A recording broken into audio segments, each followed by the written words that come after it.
Hey guys, what's up everyone? My name is Stefan. I'm a certified yoga teacher and today's class is a post-workout yoga flow class, basically something that I use after a workout, and I just did a pretty intensive kettlebell workout, so I'm going to do this routine myself. It's just to cool down your body after a workout session, so we are not going to do any hard poses. We are just going to do relaxing poses, stretching poses for the most or the biggest muscle groups in our body, and just something to really cool down after a workout. So since I assume you are post-workout, we are not going to start in sitting position today, but we are going to stand up.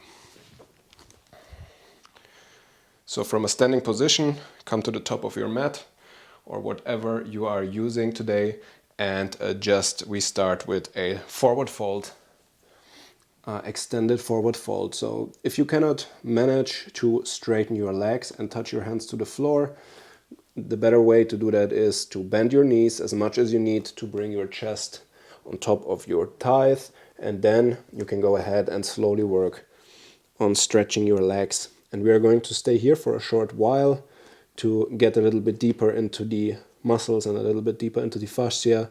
So we are going to work on elongating our legs. You can also go ahead and grab your elbows on the opposite sides, and also go ahead and leave your head hanging down and just relax into this pose. It should be pretty intense in the hamstrings if you just came out of a workout like me. And we are also working on stretching our lower back a little bit. And just keep on working on trying to straighten your legs slowly but surely. Don't overdo it.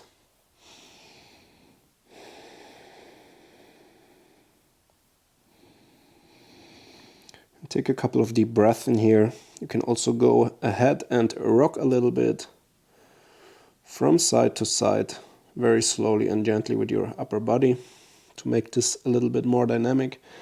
You can also go ahead and whip a little bit using the weight of your arms. Just remember to completely relax your neck and your head down toward the floor. And if this is too intense or gets too intense, feel free to come out of this pose anytime. Especially we men have tighter hamstrings, so this can be rather painful.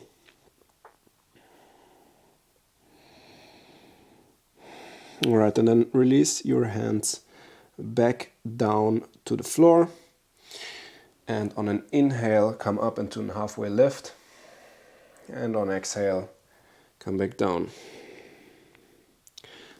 Inhale, slowly, very slowly. Come back up. Bring your hands above your head and come back into Tadasana or mountain pose. Now the next thing I like to do is we are going to take one vinyasa and we are going to go into downward facing dog. So inhale, lift your arms above your head. Exhale, fold forward. Inhale, halfway lift. Exhale, come down to plank and take your chaturanga. Inhale, upward facing dog. And exhale, come back to downward facing dog. I like to do a downward dog because it's an additional stretch for the hamstrings, but also for your Achilles heel and the back of your calves. So go ahead and walk out your dog a little bit. Again, deep breathing. Breathe into those stretches. Try to push the floor away from you with your hands.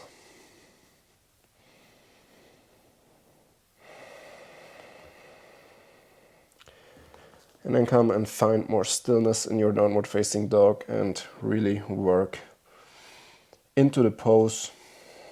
Work your heels towards the floor. Keep pushing away from the floor with your hands at the same time. Just leave your head relaxed, hanging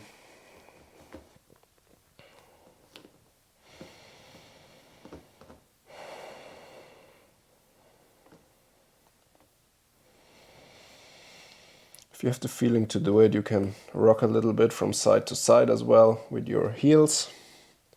That sometimes feels pretty good in the lower back. And then come back to center.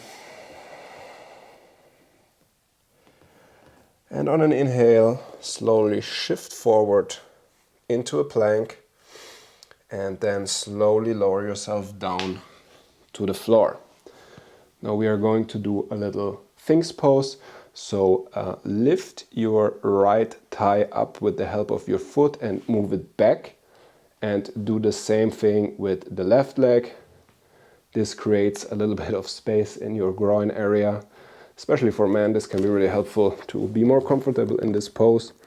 And then bring your hands next, basically to your shoulders, like a Sphinx. And then come up on your forearms. You want to make sure that your shoulders are above your elbows. And then, with the help of your hands, try a little bit to pull yourself forward and create a little bit of length in your back, in your lower back, and stretch out the spine a little bit. Look towards the front of the room. And I usually like to stay here for a while because this usually feels really good. You can also, if you want to have this a little bit more intense, you can also go ahead and stretch out your hands completely. But mostly after a workout I just stay here in Sphinx. And this usually gives me a good release of my lower back.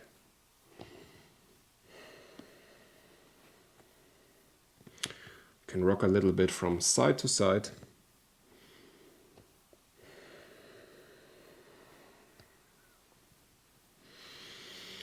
And then slowly bring yourself back down, place your hands below your shoulders, tuck your toes, and on an inhale push up into plank and exhale back to downward facing dog.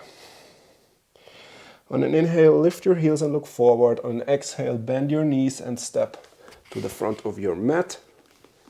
Inhale, halfway lift, and exhale, fold forward. Inhale, come all the way up, hands above your head. And exhale, back to Tadasana, mountain pose. Now let's go into the next pose. Inhale, hands above your head. Exhale, fold. Inhale, halfway lift. Exhale, Chaturanga.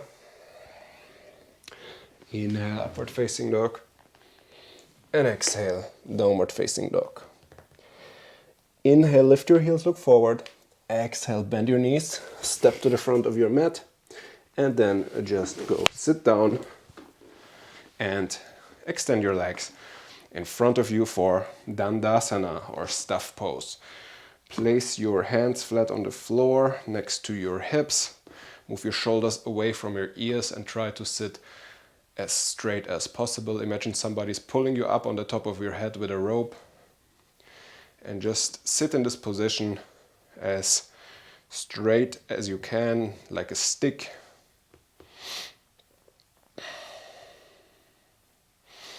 And at least for probably most men, you should feel a good stretch in your hip area, at least I do, especially after a workout.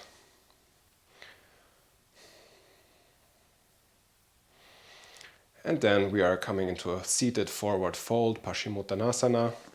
So inhale, lift your hands, and exhale, bend your knees. If you are a beginner especially, this is really helpful.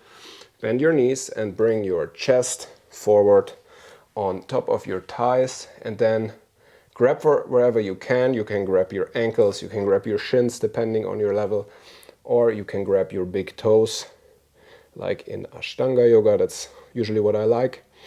And then once you are here, you want to work on straightening your legs. Now, what we don't want is, we don't want something like this, where we are just bending in the upper back, but we actually want to work on stretching or extending our back, in the lower area of our back. So the closer we can stay connected with our thighs and our chest, the better it is. So you basically want to bring your chest forward rather than your head down to your knees. And I'm still working on this position too, so I'm not advanced in any way. It's a very tight area for me. And then just keep working on stretching your legs and working your chest forward. It's very easy to fall into just wanting to bringing your head to touch your knees, but this is the wrong way. The way is to work your chest forward. And you can help yourself with your arms to pull yourself more a little bit to the front. And then inhale, come up halfway. And exhale in this position. And inhale, come back up to Dandasana.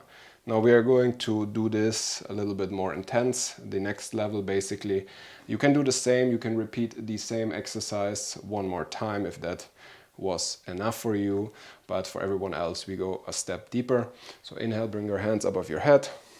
Exhale, come forward and now grab the sides of your feet or interlace your fingers depending on your level. And then inhale, again, connect your chest with your thighs and try to bring your chest forward, and then slowly work on extending your legs from this position while keeping a grip on your feet. And don't push it too much. This is a good pose to get injured in.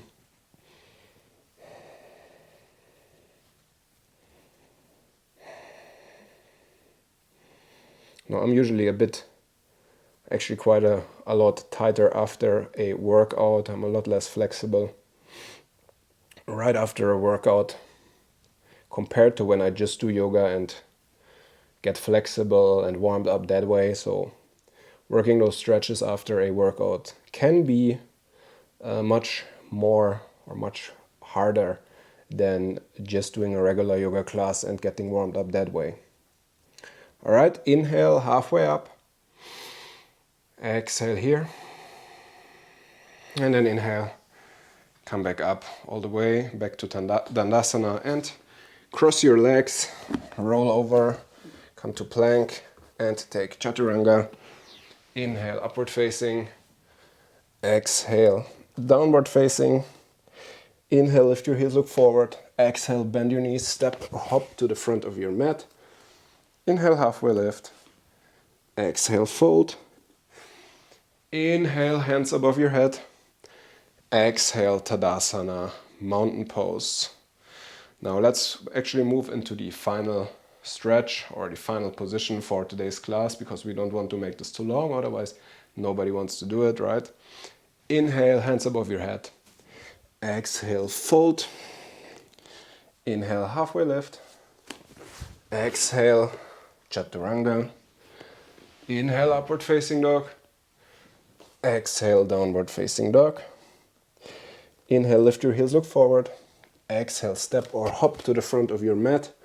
And again, come back down to sit on your mat and then completely lie down.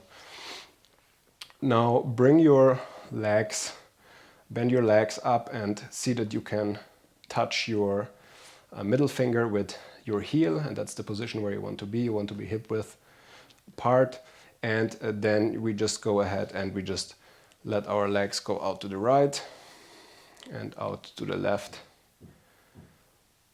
Right and left. Just let it fall down slowly. It's usually very good for the lower back, feels very comfortable. And then find yourself back in center. And now we want to go ahead and move our butt to the left outer edge of our mat, bring our feet together and let them fall out to the right side while extending our hands out to a T for a little spinal twist. You can either stay here or you can look towards your left hand,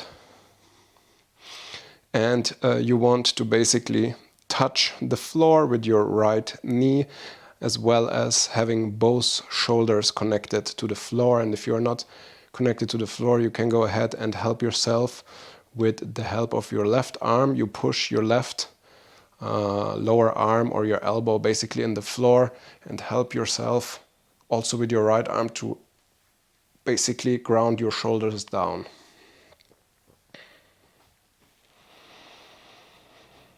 And then just stay here for a couple more breaths.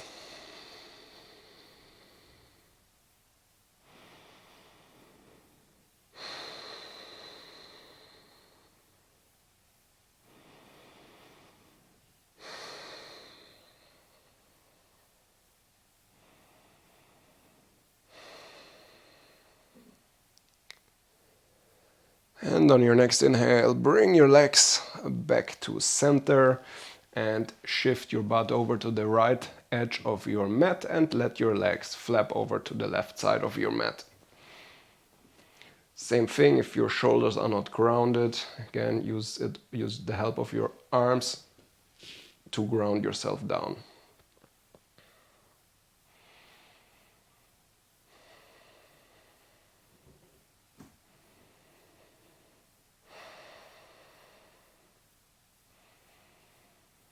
This is a very good stretch, especially if you did some lower back work like deadlifts or something that puts a lot of strain on your lower back.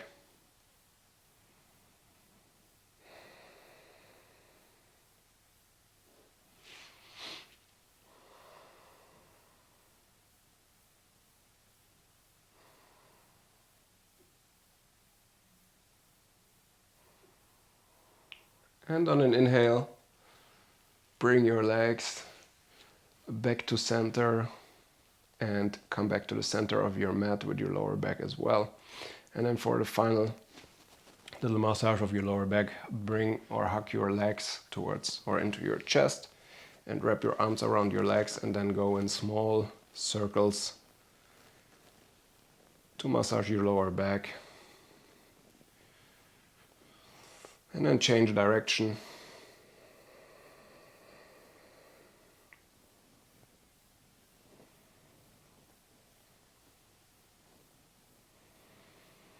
And once you are satisfied, then you can leave your legs back down to the mat. Extend them towards the corners of your mat and also extend your arms outside for the final relaxation pose, Shavasana.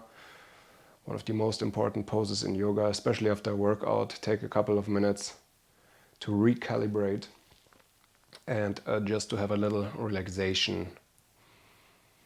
You can go as long as you want.